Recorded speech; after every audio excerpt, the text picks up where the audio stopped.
Taste Daily. Taste the Daily. ಗಣತಿ 5 ದಿನ ವಿಸ್ತರಣೆ 15 ದಿನಗಳ ಅವಧಿ ಇಂದು ಅಂತ್ಯ 80% ಗಣತಿ ಮಾತ್ರ ಪೂರ್ಣ ಶಿಕ್ಷಕರಿಗೆ ಬೆಳಗ್ಗೆ 8ರಿಂದ ಮಧ್ಯಾಹ್ನ 1ರವರೆಗೆ ಶಾಲೆ ಬಳಿಕ ಗಣತಿಯ ಕೆಲಸ ರಾಜ್ಯದಲ್ಲಿ ಸಾಮಾಜಿಕ ಮತ್ತು ಶೈಕ್ಷಣಿಕ ಸಮೀಕ್ಷೆಗೆ ಈ ಹಿಂದೆ ನಿಗದಿ ಮಾಡಿದ್ದ ಅಕ್ಟೋಬರ್ 7ರ ಗಡುವನ್ನು 5 ದಿನಗಳ ಕಾಲ ಅಂದರೆ ಅಕ್ಟೋಬರ್ 12ರವರೆಗೆ ವಿಸ್ತರಿಸಿ ಸರ್ಕಾರ ಆದೇಶವನ್ನು ಹೊರಡಿಸಿದೆ. ಸಮೀಕ್ಷೆಗೆ ಈ ಮೊದಲು ನಿಗದಿಪಡಿಸಿದ ಗಡುವು ಮಂಗಳವಾರಕ್ಕೆ ಮುಕ್ತಾಯಗೊಳ್ಳಲಿದ್ದು ಅಕ್ಟೋಬರ್ 6ರವರೆಗೆ ಗ್ರೇಟರ್ ಬೆಂಗಳೂರು ಪ್ರಾಧಿಕಾರ ಅಂದರೆ GBA ಹೊರತುಪಡಿಸಿ 1.15 ಕೋಟಿ ಕುಟುಂಬಗಳ ಅಂದರೆ 80.39% ಗಣತಿಯಷ್ಟೇ ಪೂರ್ಣಗೊಂಡಿತ್ತು. ಸೆಪ್ಟೆಂಬರ್ 22ರಂದು ಆರಂಭವಾಗಿದ್ದ ಸಮೀಕ್ಷೆ ಅಕ್ಟೋಬರ್ 6ರವರೆಗೆ 80.39% ಗಣತಿ ಪೂರ್ಣ. ಈ ಹಿನ್ನೆಲೆಯಲ್ಲಿ ಗಣತಿ ಅಕ್ಟೋಬರ್ 12ರವರೆಗೆ ವಿಸ್ತರಣೆ. ಇವ್ರು ಅನ್ಕೊಂಡಿದ್ದ ಟೈಮಿಗೆ ಮಾಡೋದಕ್ಕೆ ಸಾಧ್ಯನೇ ಆಗ್ತಾ ಇಲ್ಲ.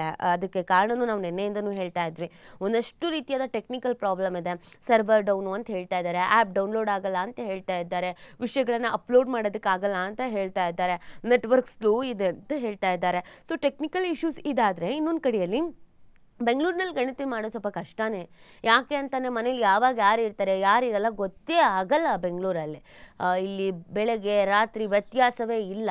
ಡೇ ಶಿಫ್ಟು, ನೈಟ್ ಶಿಫ್ಟು, ಬೆಳಗ್ಗೆ ಕೆಲಸಕ್ಕೆ ಹೋಗು, ಸಂಜೆ ಕೆಲಸಕ್ಕೆ ಹೋಗು, ಪಾರ್ಟ್ ಟೈಮ್ ಜಾಬ್ ಮಾಡು, ತುಂಬ ಸಮಸ್ಯೆಗಳಾಗತ್ತೆ. ಹಾಗಾಗಿ ಗಣತಿದಾರರು ಮನೆಗಳಿಗೆ ಹೋದಾಗ ಯಾರು ಇರೋದೇ ಇಲ್ಲ. ಇನ್ನು ಕಾಯ್ಕೊಂಡು ಕುತ್ಕೊಳ್ಳೋ ಅಂಥ ಮನಸ್ಥಿತಿಲಿ ಗಣತಿದಾರರು ಮೊದಲೇ ಇರಲ್ಲ. ಮುಗಿಸ್ ಹೋದ್ರೆ ಸಾಕಾಗಿರುತ್ತೆ.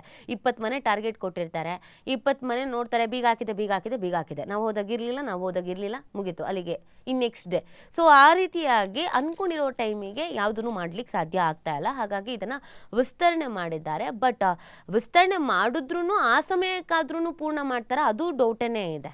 ಕೆಲವು ಕಡೆಯಲ್ಲಿ ಬೀದಿ ನಾಯಿಗಳ ಕಾಟ, ಕೆಲವು ಕಡೆಯಲ್ಲಿ ಶಿಕ್ಷಕರಿಗೆ ಅನಾರೋಗ್ಯ ಸಮಸ್ಯೆ, ಕೆಲವು ಕಡೆಯಲ್ಲಿ ಮಾಹಿತಿದಾರರು ಮಾಹಿತಿ ಕೊಡೋದಕ್ಕೆ ಇಷ್ಟಪಡ್ತಾ ಇಲ್ಲ, ಬಿಲ್ಕುಲ್ ಕೊಡಲ್ಲ ಅಂತಿದ್ದಾರೆ. ನಾವ್ಯಾಕೆ ಡೀಟೇಲ್ ಕೊಡಬೇಕು, ಕೊಡಲ್ಲ.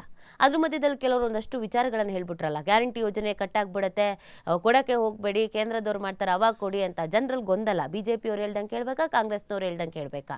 ಇದು ಕಾಂಗ್ರೆಸ್ನವ್ರು ಮಾಡ್ತಿರೋ ಗಣತಿ, ನಾವ್ಯಾಕೆ ಕೊಡಬೇಕು ಅಂತ BJPಗರು. ಟೋಟಲ್ ಆಗಿ ಕನ್ಫ್ಯೂಷನ್ಸು. ಸೊ ಕೆಲವರು ಉತ್ತರವನ್ನು ಕೊಡೋದಕ್ಕೆ ಇಷ್ಟಪಡ್ತಾ ಇಲ್ಲ. ಹಾಗಾಗಿ ಗಣತಿ ಅಂದುಕೊಂಡಿದ್ದ ಮಟ್ಟಿಗೆ ಆಗ್ತಾನೂ ಇಲ್ಲ. ಈಗ ವಿಸ್ತರಣೆ ಏನು ಮಾಡಿದ್ದಾರೆ ಅಷ್ಟರೊಳಗೆ ಮಾಡಬೇಕು ಅಂತ ಅಂದ್ಕೊಂಡಿದ್ದಾರೆ, ಬಟ್ ಅದು ಕೂಡ ಡೌಟು. ಈಗ ಟೈಮ್ ಬೇರೆ ಚೇಂಜ್ ಮಾಡಿದ್ರಲ್ಲ. ಅಕ್ಟೋಬರ್ 12ರ ಒಳಗೆ ಬೆಳಗ್ಗೆ 8ರಿಂದ ಮಧ್ಯಾಹ್ನ 1ರವರೆಗೆ ಶಿಕ್ಷಕರಿಗೆ ಶಾಲಾ ಕೆಲಸ, ಬಳಿಕ ಸಮೀಕ್ಷೆಯಲ್ಲಿ ಭಾಗಿಯಾಗೋದು. ಮಧ್ಯಾಹ್ನ ಮೇಲೆ ಹೋಗೋದಕ್ಕೆ ಹೇಳಿದ್ದಾರೆ. ಇನ್ನು ಮಧ್ಯಾಹ್ನ ಮೇಲೆ ಎಷ್ಟು ಮಾಡೋಕ್ಕಾಗತ್ತೆ? ಇನ್ನು ರಾತ್ರಿ 10 ಗಂಟೆ ತನಕ ಮಾಡೋಕ್ಕಾಗತ್ತಾ? 8 ಗಂಟೆ ಮೇಲೆ ಹೋದರೆ ಬಾಗ್ಲೇ ತೆಗಿಯಲ್ಲ, ಬೆಳಗ್ಗೆ ಬನ್ನಿ ಇವಾಗ ಟೈಮ್ ಆಗಿದೆ ಅಂತ ಕಳಿಸ್ತಾರೆ. ಆಮೇಲೆ ಇನ್ನೊಂದು ಸಮಸ್ಯೆ ಏನು ಅಂತಂದರೆ, ಕೆಲವು ಕಡೆಯಲ್ಲಿ ಗಣತಿಯ ಆವೇಶ ಹಾಕ್ಕೊಂಡು ನಾವು ಗಣತಿಯವರು ಬಂದಿದ್ದೀವಿ ಅಂತ ಎಲ್ಲರೂ ದರೋಡೆ ಮಾಡೋಕ್ಕೆ ಬಂದ್ಬಿಡ್ತಾರೆ, ಕಳ್ತನ ಮಾಡೋಕ್ಕೆ ಬಂದ್ಬಿಡ್ತಾರೆ. ಈ ಥರದ್ದು ಭಯನೂ ಆತಂಕನೂ ಇದೆ. ನಮ್ಮಲ್ಲಿ ಸಾಕಷ್ಟು ರೀತಿಯಾದಂಥ ಸಮಸ್ಯೆ ಇದೆ. ಅಂದ್ಕೊಂಡಿದ್ದ ಮಟ್ಟಿಗೆ ಯಾವುದೂ ಆಗಲ್ಲ. ಸೊ ಇಲ್ಲಿ ಆಗ್ತಿರೋದು ಹಾಗೇನೆ. ಮಧ್ಯಾಹ್ನ ಮೇಲೆ ಬನ್ನಿ ಅಂತ ಹೇಳಿದ್ದಾರೆ. ಇವ್ರ ಪಾಪ ಮಧ್ಯಾಹ್ನ ತನಕ ಸ್ಕೂಲ್ ಮುಗಿಸಿ ಮಧ್ಯಾಹ್ನ ಮೇಲೆ ಹೋದರು ಅಂತಂದರೆ 8 ಗಂಟೆ ಮೇಲೆ ಯಾರ ಮನೆಗೆ ಹೋದ್ರೂ ಬಾಗಿಲು ತೆಗಿಯಲ್ಲ. ಗಣತಿಯವರೇ ಅಂತ ನಂಬೋದು ಹೆಂಗೆ? ಅದು ಬೇರೆ ಪ್ರಶ್ನೆ. ಸೊ ಹಾಗಾಗಿ ಒಂದಷ್ಟು ಅಡಚಣೆಗಳು ಇದೆ. ಅದನ್ನೆಲ್ಲ